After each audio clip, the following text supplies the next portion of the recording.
कृष्णा। संगीता धर्म सागर परिवार से जुड़े सभी भक्तजनों का दिल से बहुत बहुत स्वागत है। एक समय की बात है, काशी निवासी धनंजय की पत्नी का नाम सुलक्षणा था। उसे अन्य सब सुख प्राप्त थे, केवल निर्धनता ही उसके दुख का कारण थी। यह दुख उसे हर समय सताता रहता था। एक दिन सुलक्षणा अपने पति से बोली, स्वामी, आप कुछ उद्यम करो, अर्थात कुछ काम धंधा रोजगार व्यापार कुछ कीजिए, तभी कुछ काम चलेगा। इस प्रकार कब तक हम ऐसे ही रहेंगे? सुलक्षणा की बात धनंजय के मन में बैठ गई और वह उसी दिन विश्वनाथ शंकर जी को प्रसन्न करने के लिए बैठ गया और कहने लगा, हे देवाधिदेव विश्वेश्वर, मुझे पूजा पाठ कुछ आता नहीं है, केवल तुम्हारे भरोसे बैठा हूँ। इतनी विनती करके वह 2-3 दिन भूखा प्यासा बैठा रहा। यह देखकर भगवान शंकर ने उसके कान में अन्नपूर्णा अन्नपूर्णा अन्नपूर्णा इस प्रकार 3 बार कहा। यह शब्द सुनते ही धनंजय सोचने लगा, यह कौन था और क्या कह गया। इसी सोच में धनंजय पड़ गया और मंदिर से आते ब्राह्मणों को देखकर पूछने लगा, पंडित जी, अन्नपूर्णा कौन है? ब्राह्मणों ने सोचा इसने 2-3 दिन से कुछ खाया नहीं है, तो ब्राह्मणों ने कहा, तू अन्न छोड़ बैठा है, सो तुझे अन्न की ही बात सूझती है, जा घर जाकर अन्न ग्रहण कर। धनंजय घर गया, अपनी पत्नी से सारी बात कही। वह बोली, नाथ, चिंता मत करो, स्वयं शंकर जी ने यह मंत्र आपको दिया है, वे स्वयं ही इसका खुलासा करेंगे, आप फिर जाकर उनकी आराधना करो। धनंजय फिर जैसा का तैसा पूजा में बैठ गया। जब वह पूजा में बैठा था तो रात्रि में शंकर जी ने आज्ञा दी।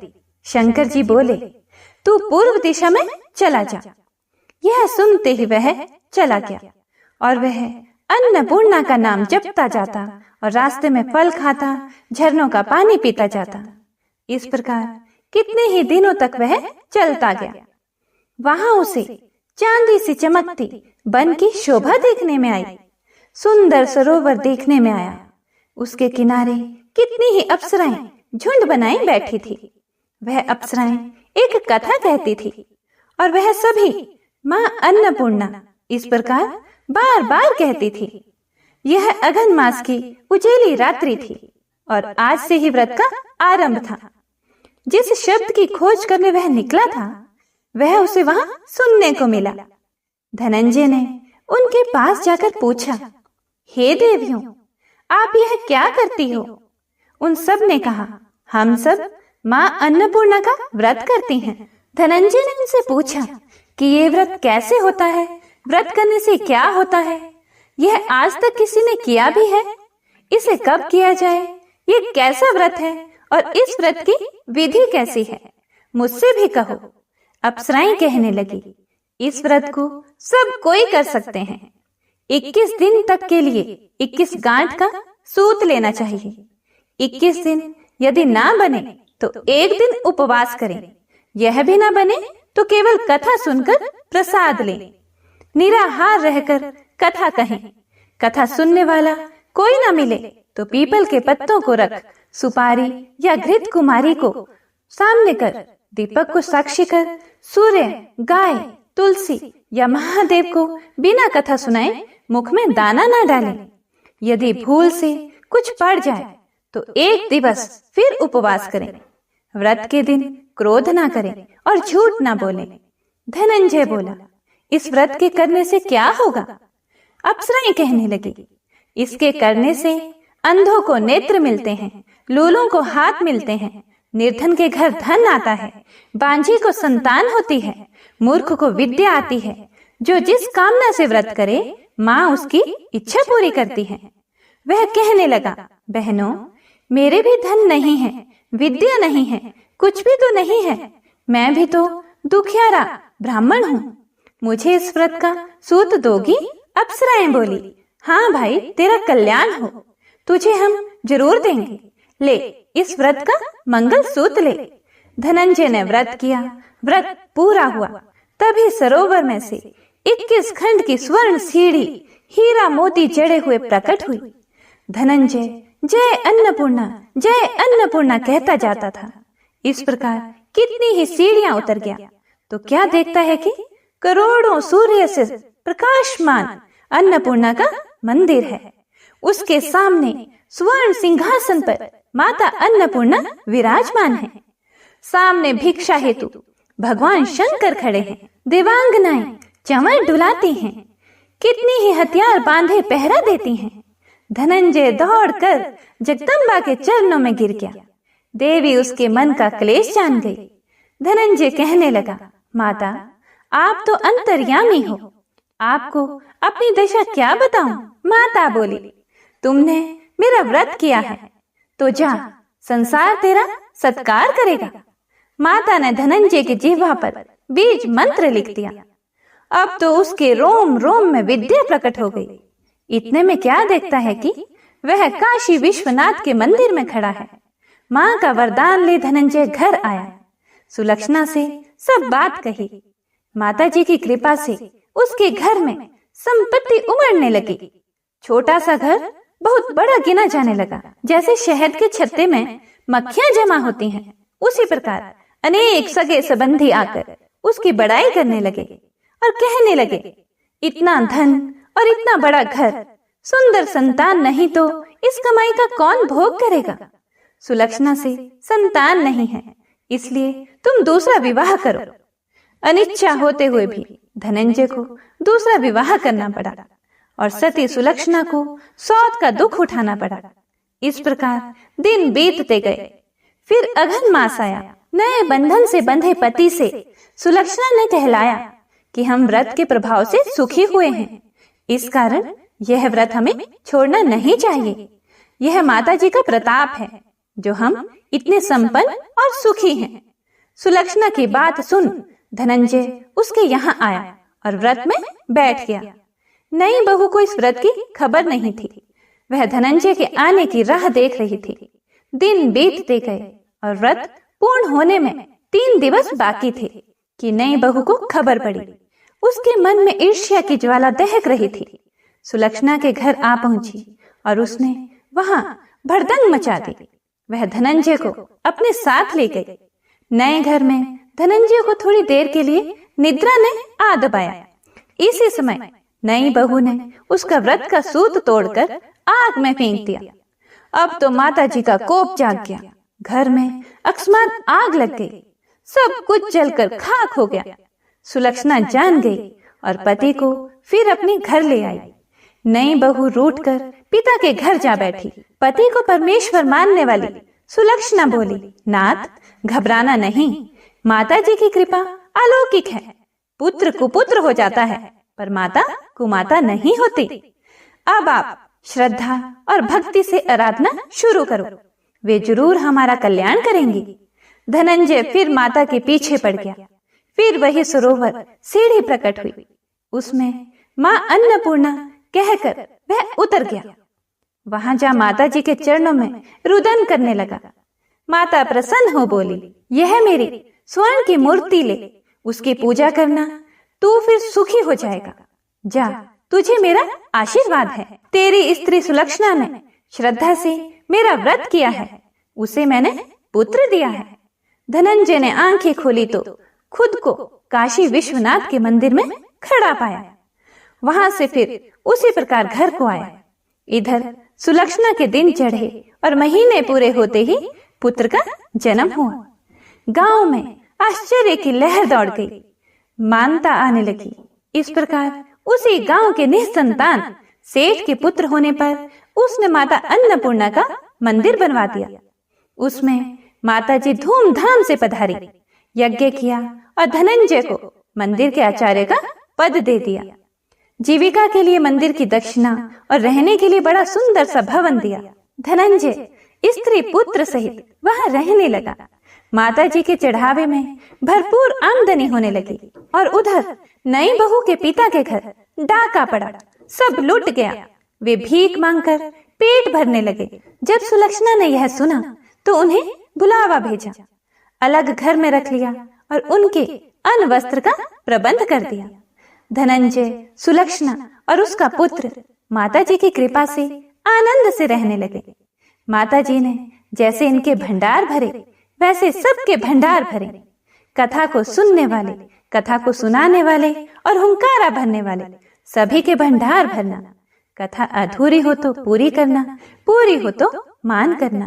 प्रेम से बोलिए अन्नपूर्णा माता की जय। आइए अब पूरे भक्ति भाव से श्रवण करते हैं संपूर्ण वैभव लक्ष्मी व्रत कथा का। एक बहुत बड़ा नगर था जिसकी जनसंख्या बहुत ज्यादा थी। दूर दूर के लोग इस नगर में काम धंधे, नौकरी, रोजगार की तलाश में यहाँ आते थे और जब रोजगार मिल जाता था तो यहीं पर जम जाते थे, यहीं रहने लग जाते थे। ये लोग अपने काम धंधों में ऐसे व्यस्त रहते कि अपने अतिरिक्त किसी की भी परवाह नहीं करते थे। लोभ, स्वार्थ ने घर के सदस्यों से भी प्रेम व्यवहार कम कर दिया था। ममता, प्यार, दया, सहानुभूति, परोपकार जैसे संस्कार बहुत कम हो गए थे। पूजा पाठ दिखावे व अपने स्वार्थ पूर्ति के लिए ही लोग करते थे। श्रद्धा पूर्वक भक्ति भाव से प्रभु भजन एवं कीर्तन नाम मात्र के लिए ही करते थे। हेरा फेरी, बेईमानी, शराब, जुआ, व्यभिचारी आदि धर्म विरुद्ध कार्यों को ही लोग जीवन का सुख मानते थे। उच्च विचार की शिक्षा पुरानी पड़ गई थी। अब तो अधिकतर लोग किसी भी प्रकार से धन कमाकर ऐशखोरों पर विश्वास करते थे। इसी नगर में शीला अपने पति के साथ रहती थी। शीला के पति का अपना एक छोटा सा कारोबार था। वह बहुत विवेकी और सुशील था। ईमानदारी से वह अपना कारोबार करता था, जिससे उसका कारोबार ठीक ठाक चल रहा था और आराम से उनका जीवन व्यतीत हो रहा था। शीला धार्मिक प्रवृत्ति की, संतोषी स्वभाव की स्त्री थी। वह कभी भी किसी की बुराई नहीं करती थी। यथासंभव दूसरों की सहायता को हमेशा तत्पर रहती थी। घर के कार्यों से बचे समय का सदुपयोग वह प्रभु भजन व कीर्तन करने अथवा धार्मिक या ज्ञानवर्धक पुस्तकें पढ़ने में बिताती थी। वास्तव में उनकी गृहस्थी एक आदर्श गृहस्थी थी। आसपास के अधिकांश लोग उस परिवार की बहुत ही सराहना करते थे, किंतु कुछ लोग जिन्हें दूसरों की खुशी देखकर जलन होती है, उन्हें सुख संतोष पूर्वक जीवन यापन करते देख मन ही मन जलते थे। वे इस प्रयास में रहते थे कि किसी भी प्रकार शीला के पति को गलत रास्ते पर चलाकर उसकी धन संपत्ति से, उसकी दौलत से खुद ऐश करें। शीला का गृहस्थ जीवन इसी प्रकार हंसी खुशी चल रहा था। पर कहावत है ना, सब दिन होत न एक समान। मनुष्य के जीवन में सुख दुख, लाभ हानि लगे रहते हैं। शीला के पति को भी अपने कारोबार में काफी घाटा उठाना पड़ा। ऐसा लग रहा था कि जैसे मानो कुछ भाग्य ही उसका रूठ गया हो। वह अपने कारोबार में हुए घाटे का जल्द से जल्द लाभ में बदलने के चक्कर में गलत लोगों से मित्रता कर बैठा। ये झूठे मित्र उसे जल्द ही करोड़पति बनने का सपना दिखाने लगे और उसे जुआ, घुड़दौड़, शराब आदि के कुचक्कर में डाल दिया। भला आज तक जुए, शराब आदि कुटेबों से कौन धनवान हुआ है जो वह धनवान हो पाता? शीला का पति करोड़पति तो बना नहीं, खाकपति जरूर बन गया। वह रोडपति बन गया, यानी रास्ते पर भटकते भिखारी जैसी उसकी स्थिति हो गई थी।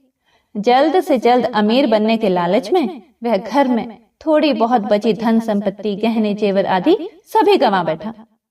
एक समय ऐसा था कि पति पत्नी सुखपूर्वक जीवन व्यतीत कर रहे थे। कुछ ही दिनों में ऐसा समय आ गया कि उनको 2 समय के भोजन के भी लाले पड़ गए। घर में दरिद्रता, भूखमरी का माहौल हो गया। इससे शीला का पति और भी ज्यादा चिड़चिड़ा हो गया। वह बात विवाद पर अपनी पत्नी शीला के साथ गाली गलौज और मारपीट करने लगा। शीला एक सुशील और संस्कारी स्त्री थी। वह पति को अपना सब कुछ समझती थी। पति के ऐसे व्यवहार से वह दुखी तो बहुत थी, लेकिन भगवान पर भरोसा रखकर वह यह सब दुख सहने लगी। वह यह सोचकर सहती रही कि दुख के बाद सुख जरूर आएगा। कहते हैं ना, दुख में ही भगवान याद आते हैं।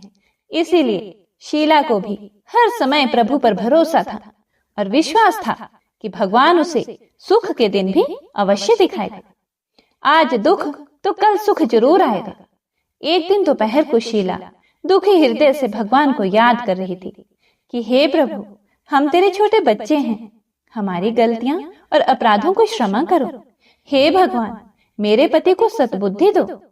अभी वह ऐसा कह ही रही थी कि अचानक किसी ने उसके दरवाजे पर दस्तक दी। शीला मन में सोचने लगी कि इस समय मुझ गरीब के घर में कौन आ सकता है।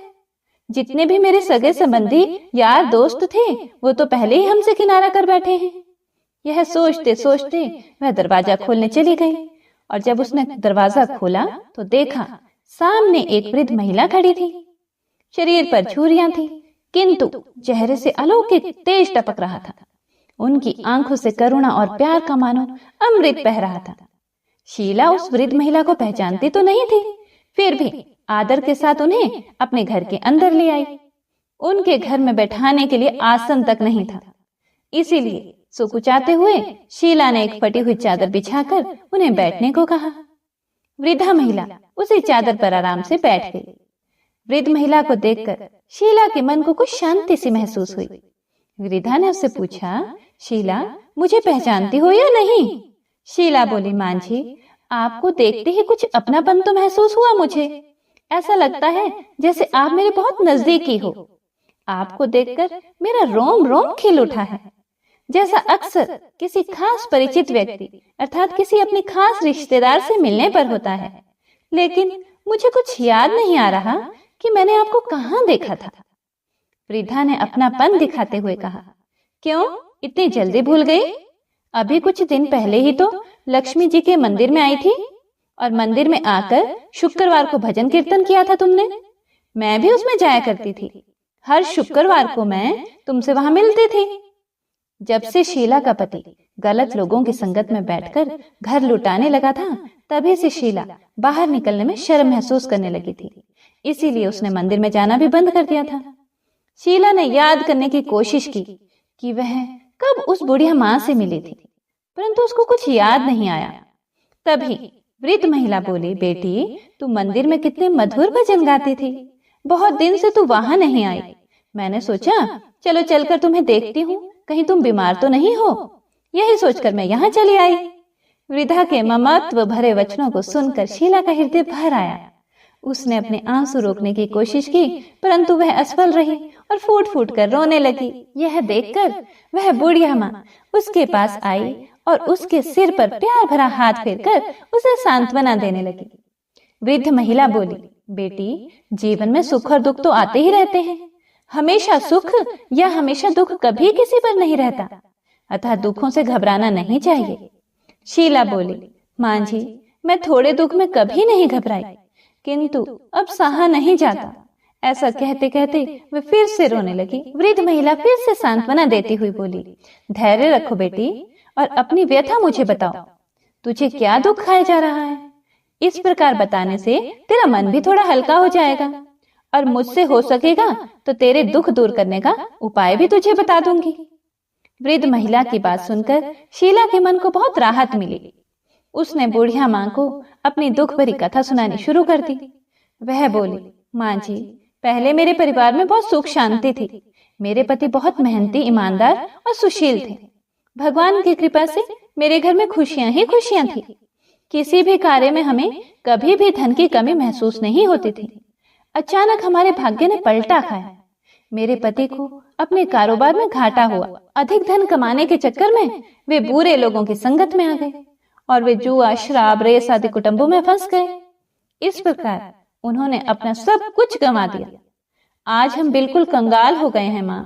अब तक तो जैसे तैसे घर की छोटी मोटी चीजें बेचकर अपना गुजारा कर रहे थे। अब तो घर की सभी वस्तुएं भी समाप्त हो गई हैं। हम दर दर की ठोकरें खाने वाले भिखारी हो गए हैं। वृद्ध महिला बोली, बेटी कर्म की गति बड़ी न्यारी होती है। मनुष्य यदि अच्छे कर्म करे तो उसे दुख नहीं उठाना पड़ता। कुछ पिछले जन्मों के कारण लाभ हानि अथवा सुख दुख मनुष्य पर आते रहते हैं। ऐसे में वह संयम से काम ले और भगवान पर भरोसा रखे तो शीघ्र ही उन दुखों से पार पा लेता है। बेटी तेरे दिन भी अवश्य फिरेंगे।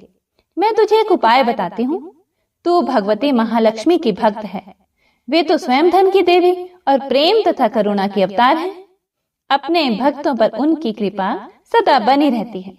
इसीलिए तू उन्हीं महालक्ष्मी जी का व्रत कर, वे अवश्य ही तेरा कष्ट दूर करेंगी। बुढ़िया माँ की बात सुनकर शीला बहुत प्रसन्न हुई। उसने पूछा, माँ जी श्री महालक्ष्मी जी का व्रत कैसे किया जाता है, यह मुझे समझा कर कहो। मैं इस व्रत को अवश्य करूंगी। बुढ़िया माँ ने कहा, बेटी, श्री महालक्ष्मी जी का व्रत बहुत ही सरल है। इसके करने से धन संपत्ति, सुख, वैभव और यश प्राप्त होता है। कुंवारी लड़कियों को मनचाहा पति मिलता है, निसंतान को संतान हो जाती है, किसी की खोई हुई वस्तु हो वह भी वापस मिल जाती है, कोई अन्य मनोकामना भी किसी की हो तो वह भी इस व्रत को करने से पूर्ण हो जाती है। धन और वैभव प्रदान करने के कारण ही देवी महालक्ष्मी को धन लक्ष्मी अथवा वैभव लक्ष्मी भी कहा जाता है। शुक्रवार का दिन देवी का दिन होता है, इसीलिए यह व्रत शुक्रवार को ही किया जाता है। व्रत करने वाले को सुबह स्नान आदि से निवृत्त होकर भगवती महालक्ष्मी माँ की जय, वैभव लक्ष्मी माँ की जय का निरंतर जाप करते रहना चाहिए। सायंकाल अपने घर के एक कोने में चौका लगाकर अथवा साफ करके एक चौकी लगा दो। उसके ऊपर एक साफ कपड़ा बिछाकर उस पर थोड़े से चावल रखो। फिर एक लोटे में जल भरकर उन चावलों के ऊपर उस लोटे को रख दो। लोटे के ऊपर एक कटोरी रखो। उस कटोरी में सोने या चांदी का कोई आभूषण रख दो। अगर कोई आभूषण ना हो तो 1 रुपए का सिक्का भी कटोरी में रखा जा सकता है। इसके बाद एक घी का दीपक और धूप बत्ती बनाकर उसे जलाकर रख दो। एक बर्तन में थोड़ा सा मीठा प्रसाद के रूप में रखो। प्रसाद में बताशे अथवा गुड़ भी रखे जा सकते हैं। चौकी के ऊपर लोटे के पास सोने, चांदी या तांबे का बना श्री यंत्र भी रखो। यदि धातु का श्री यंत्र घर में ना हो तो कागज पर छपे श्री यंत्र को भी रखा जा सकता है। भगवती लक्ष्मी माँ को श्री यंत्र अत्यधिक प्रिय है। पूजा करने और कथा कहने के लिए चौकी के पास पूर्व दिशा की ओर मुंह करके बैठो। सबसे पहले श्री यंत्र को हाथ जोड़कर श्रद्धा पूर्वक नमस्कार करो। फिर वैभव लक्ष्मी के ध्यान मंत्र को पढ़कर भगवती महालक्ष्मी जी की स्तुति करो। जिन्हें संस्कृत में भी ध्यान व मंत्र कहने में कठिनाई हो वे सरल भाषा में भी ध्यान व स्तुति कर सकते हैं। जैसा कि हमने ऊपर आपको कथा शुरू करने से पहले स्तुति सुनाई है, आप वैसे भी हिंदी में स्तुति कर सकते हैं। भगवती महालक्ष्मी दिखावे की नहीं बल्कि भाव की भूखी हैं। इसके बाद कटोरी में रखे आभूषण या रुपए पर हल्दी, कुमकुम और चावल चढ़ा दो। फिर दोनों हाथों से लाल रंग के पुष्प अर्पित कर प्रसाद का भोग लगाएं और धूप व दीप दिखाओ। पुनः लक्ष्मी जी का स्तुति करके लक्ष्मी महिमा गाओ और आरती उतारो। फिर मन ही मन में सच्चे हृदय से जय महालक्ष्मी माँ का 11 बार उच्चारण करो। इसके बाद 11 या 21 शुक्रवार को व्रत करने का संकल्प लेकर अपनी मनोकामना पूरी करने के लिए माँ से हाथ जोड़कर विनती करो। अंत में माँ का प्रसाद बांट दो और थोड़ा सा प्रसाद अपने लिए रखो। बाद में कटोरी में रखा हुआ आभूषण, रुपया और श्री यंत्र उठाकर रख दो। लोटे का पानी तुलसी के पौधे पर चढ़ा दो।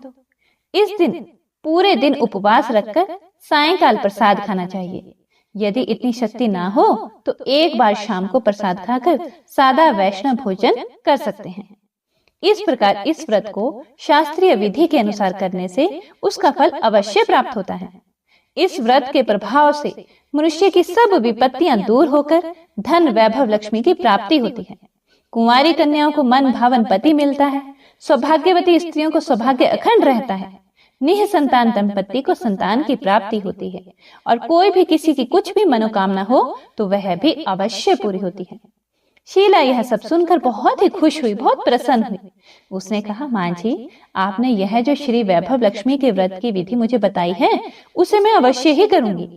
आप कृपा करके मुझे इसकी उद्यापन विधि भी समझाकर बताइए। वृद्ध महिला ने कहा, बेटी, इस व्रत की उद्यापन करने की विधि भी बहुत ही आसान है, बहुत सरल है। ध्यान से सुनो। 11 या 21 जितने शुक्रवार को व्रत करने का आपने संकल्प किया हो उतने व्रत पूर्ण श्रद्धा और भावना पूर्वक पूरे होने पर अंतिम शुक्रवार को उद्यापन किया जाता है। इस दिन पूजा विधि हर शुक्रवार को की गई पूजा विधि की तरह ही की जाती है। इस दिन प्रसाद के लिए नारियल गिरी और खीर का प्रसाद वितरित किया जाता है। प्रसाद के साथ कम से कम 7 कुंवारी या सौभाग्यवती स्त्रियों को कुमकुम का तिलक लगाकर श्री वैभव लक्ष्मी व्रत कथा की एक पुस्तक भेंट दी जाती है। अंत में फिर भगवती श्री महालक्ष्मी के विभिन्न स्वरूपों को श्रद्धा पूर्वक हाथ जोड़कर नमस्कार करो और मन ही मन माँ से प्रार्थना करो कि हे महालक्ष्मी माँ, हे धन लक्ष्मी माँ, हे वैभव लक्ष्मी माँ, मैंने सच्चे मन से आपका व्रत पूर्ण किया है। फिर भी मुझसे कोई गलती या अपराध हुआ हो उसे क्षमा करना, और हमारी अर्थात जो भी आपकी मनोकामना हो उसे कहें कि हे माँ, हमारी मनोकामना को पूर्ण करना, हमारा सबका कल्याण करना, हमारी विपत्तियों को दूर करके हमें धन वैभव प्रदान करना। हे देवी माँ, आपकी महिमा अपरंपार है। बुढ़िया माँ से श्री वैभव लक्ष्मी के व्रत की शास्त्रीय विधि सुनकर शीला का मन मयूर जैसे नाच उठा। उसे लगा मानो उसे मन मांगी मुराद मिल गई हो। उसने तत्काल ही अपनी आंखें बंद करके मन ही मन संकल्प लिया कि हे वैभव लक्ष्मी माँ, मैं आपका 21 शुक्रवार तक बुढ़िया माँ द्वारा बताई गई शास्त्रीय विधि के अनुसार व्रत और उद्यापन करूंगी। इस प्रकार संकल्प करके जैसे ही शीला ने आंखें खोली तो वृद्ध माँ को कमरे में नहीं पाया। उसने घर के बाहर आकर देखा, किंतु वहां भी उसे कहीं माँ जी दिखाई ना दे। उसे बहुत आश्चर्य हुआ कि थोड़ी ही देर में माँ जी कहाँ गायब हो गई। वास्तव में वे साक्षात भगवती महालक्ष्मी थी, जो अपनी भक्त शीला को वृद्धा का वेश रखकर रास्ता दिखाने आई थी। अगले ही दिन शुक्रवार था। शीला सुबह नहा धोकर मन ही मन जय महालक्ष्मी माँ, जय वैभव लक्ष्मी माँ का जाप करने लगी। सायंकाल वह वैभव लक्ष्मी माँ की पूजा करने बैठी। घर में कोई आभूषण तो था नहीं। आभूषण के नाम पर उसकी नाक की एकमात्र लौंग बाकी बची थी। उसने वही निकालकर धोकर कटोरी में रखी। घर में थोड़ी शक्कर रखी थी, उसका प्रसाद बनाया और फिर बुढ़िया माँ के द्वारा बताई गई विधि के द्वारा वैभव लक्ष्मी माता का पूजन किया। पूजन के पश्चात उसने प्रसाद अपने पति तथा अन्य लोगों को वितरित किया। अंत में स्वयं ग्रहण किया। श्री वैभव लक्ष्मी माँ का प्रसाद खाते ही शीला के पति के स्वभाव में परिवर्तन आने लगा। उसके पति का चिड़चिड़ापन भी कम होने लगा और उसका मन कुटैबों से दूर होकर कारोबार जो पहले बिल्कुल ठप हो गया था फिर से जमने लगा। 21वें शुक्रवार को शीला ने बुढ़िया माँ द्वारा बताई शास्त्रीय विधि के अनुसार उद्यापन किया और 11 स्त्रियों को श्री वैभव लक्ष्मी व्रत की पुस्तकें भेंट में दी। फिर भगवती महालक्ष्मी के वैभव लक्ष्मी स्वरूप को मन ही मन प्रणाम कर प्रार्थना की कि हे वैभव लक्ष्मी माँ, मैंने आपके व्रत की जो मनौती मानी थी वह आज पूर्ण हुई है। हे माँ, हमारे संकटों को दूर कर हमारा कल्याण करो। जाने अनजाने में यदि कोई हमसे अपराध हुआ हो उसे क्षमा करना माँ। हमें धन संपत्ति और वैभव प्रदान करना, हमें सद्बुद्धि देना। हे माँ, आपकी महिमा अपरंपार है, आपकी सदा जय हो।